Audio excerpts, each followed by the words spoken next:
Multfilmlarda aytilgan hayot haqiqatlari. Yurakdagi muzni faqatgina mehr erita oladi.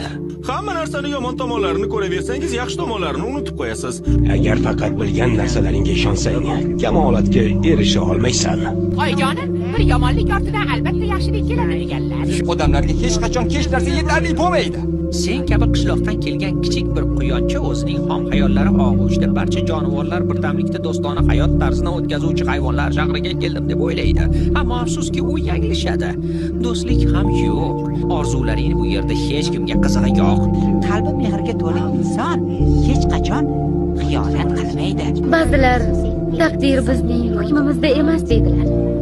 Ammo bir narsani aniq bilaman. Taqdirimiz o'z ichimizda yashiringan. Uni ko'rish uchun faqatgina mardlik